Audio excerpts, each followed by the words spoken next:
Bismillahirrahmanirrahim. Assalamualaikum warahmatullahi wabarakatuh. Alhamdulillahirabbil alamin wa bihi nasta'inu ala umuri dunya waddin. Wassalatu wassalamu ala asrofil anbiya'i wal mursalin wa ala alihi wa sahbihi ajmain.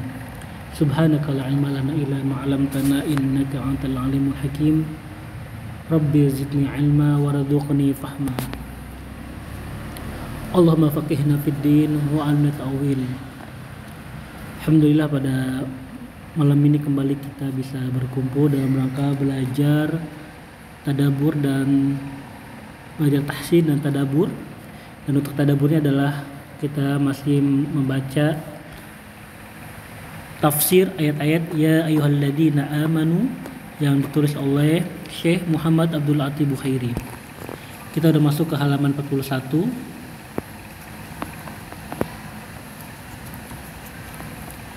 Halaman 41 adalah pembahasan mengenai daging babi ya, yang diharamkan dimakan oleh kita sebagai umat Islam atau kita yang beriman.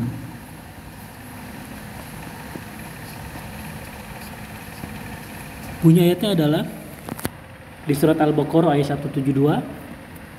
A'udzu billahi minasyaitonir rajim. Bismillahirrahmanirrahim. يا أيها الذين آمنوا كلوا من طيبات ما رزقناكم واشكروا لله إن كنتم إياه تعبدون.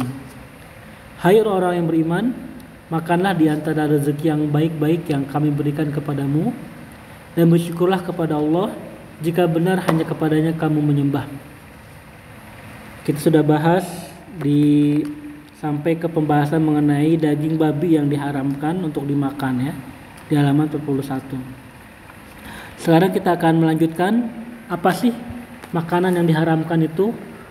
Yang ketiga adalah darah ya. Pertama bangkai, kedua daging babi, yang ketiga adalah darah.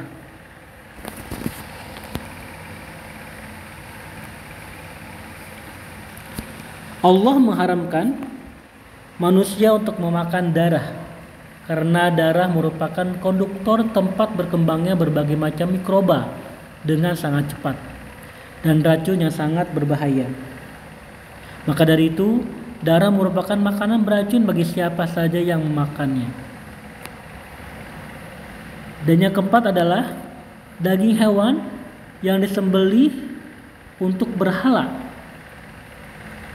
Allah Subhanahu wa taala juga mengharamkan manusia untuk memakan daging hewan yang disembelih atas nama selain Allah, seperti patung dan berhala, sebagaimana yang biasa terjadi pada kaum jahiliyah ketika menyembelih binatang. Imam Al-Qurtubi mengutip hadis yang diriwayatkan dari Aisyah radhiyallahu anha ketika ditanya mengenai daging yang disembelih oleh orang-orang non-muslim pada perayaan-perayaan yang mereka selenggarakan dan menghadiahkannya kepada umat Islam. Aisyah menjawab, apa yang disembelih pada hari itu janganlah kamu makannya, akan tetapi makanlah makanan yang berasal dari tumbuh-tumbuhan mereka saja.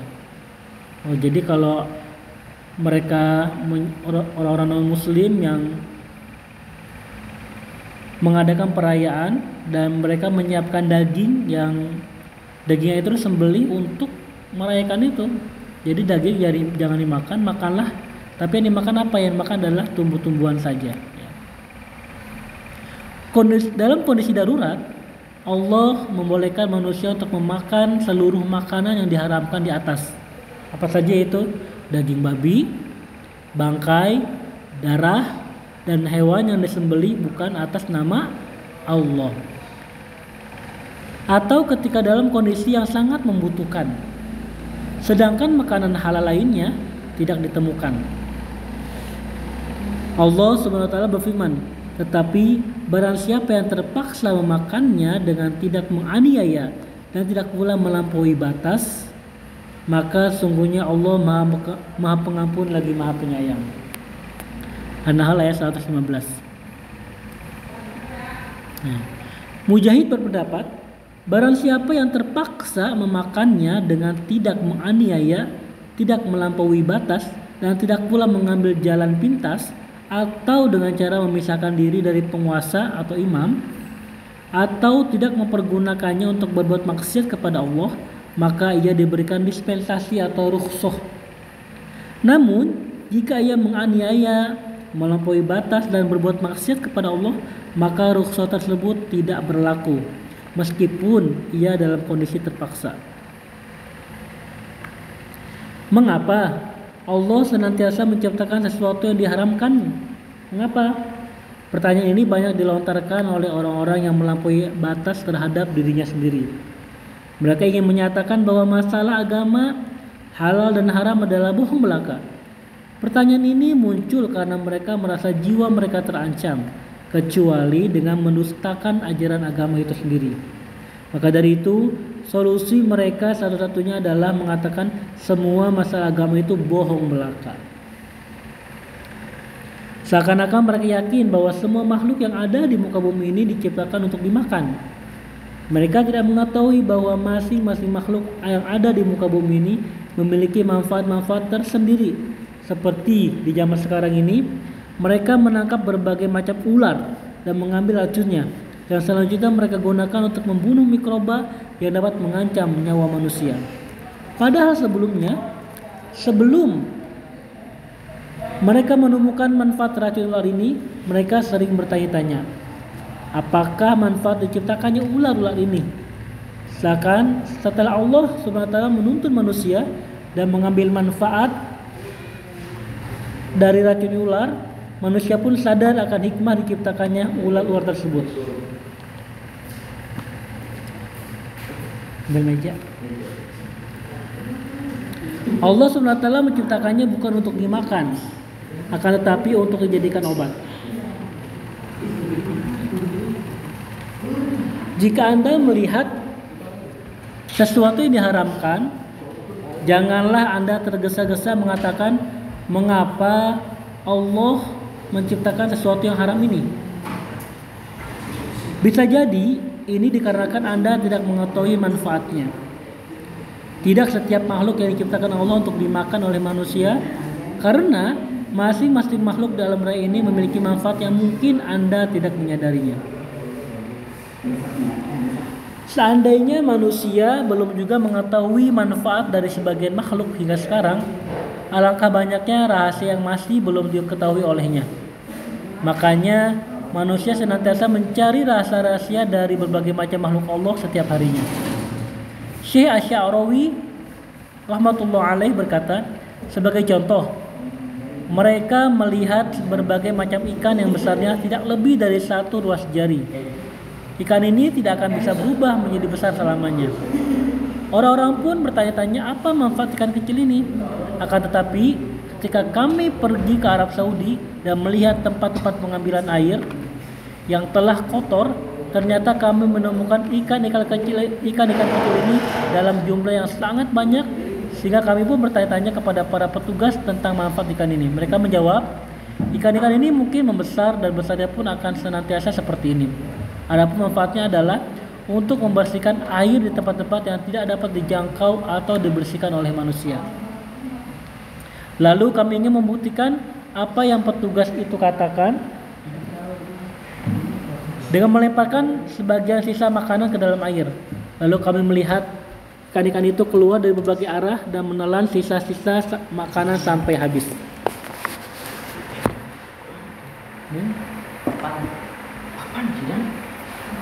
Demikianlah zat yang maha hidup yang menciptakan suatu makhluk untuk menjaga keseimbangan makhluk lainnya. Adapun contoh lainnya adalah burung bangau.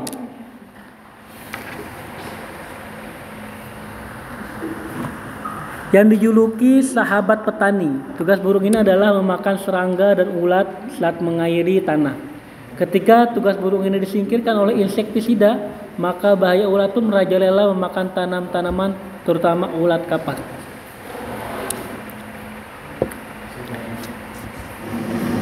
Inilah keseimbangan Tuhan yang tersusun secara rapi. Demikian pula dengan lalat yang memiliki fungsi penting bagi manusia.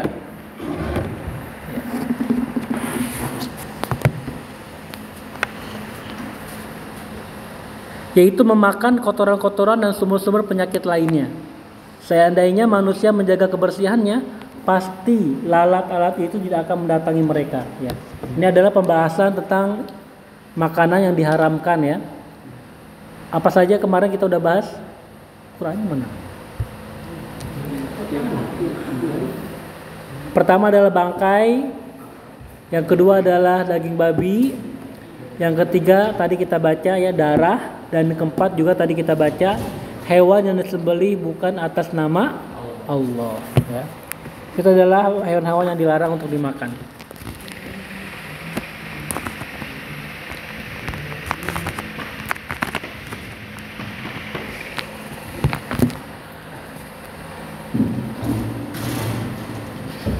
Salah seorang ulama saleh pernah ditanya, mengapa Allah menciptakan lalat? Tuh ada yang bertanya, kok lalat kayaknya kan dia makannya makan kotor ya?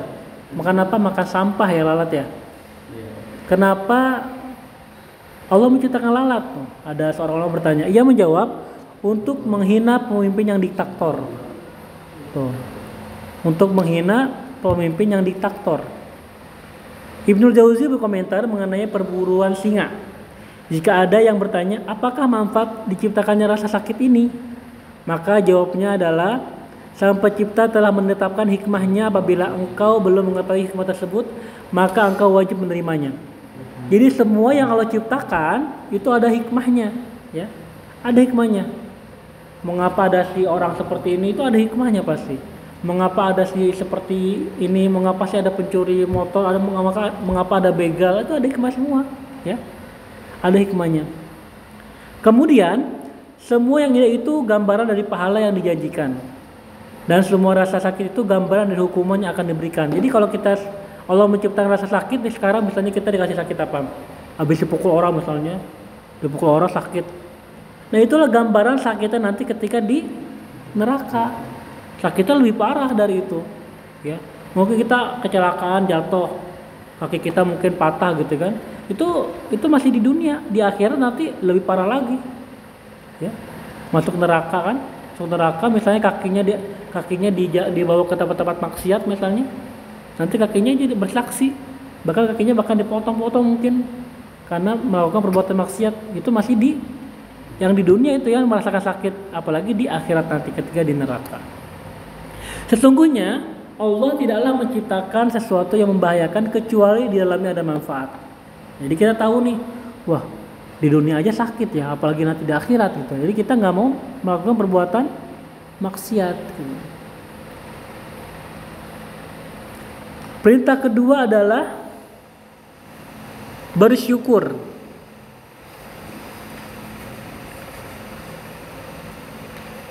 Tadi perintah pertama apa tadi ya? Langsung kedua saja nih ya. Ada yang tahu tadi perintah pertama apa? Nah, tadi kan tadi sabar ya, sabar. Sekarang syukur. Perintah kedua, bersyukurlah kepada Allah. Adapun perintah kedua dalam seruan yang memerintahkan kita untuk memakan makanan yang baik ya, dan dihalalkan oleh Tuhan langit dan bumi adalah, dan bersyukurlah kepada Allah jika benar hanya kepadanya kamu menyembah ya. Al-Baqarah 172 ya. Dan bersyukurlah kepada Allah jika benar hanya kepadanya kamu menyembah. Kalau kita benar-benar menyembah Allah, maka kita harus bersyukur.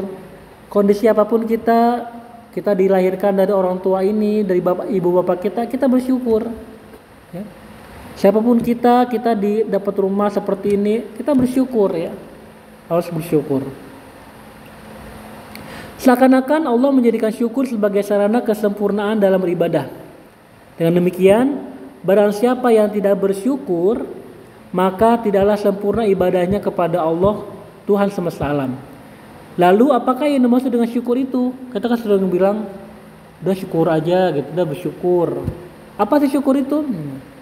Beragam pendapat ulama mengenai makna syukur, seperti Sahal bin Abdullah, bukan Suhail ya, Sahal bin Abdullah berkata, syukur adalah bersungguh-sungguh dalam mencurahkan ketaatan disertai dengan menjauhkan diri dari perbuatan maksiat tuh. Nah, syukur itu adalah kita mencurahkan ketaatan, bersungguh-sungguh. Pagi-pagi kita bangun, salat subuh berjamaah ke masjid itu kan sungguh-sungguh kan? Ya itu syukur kita. Ya.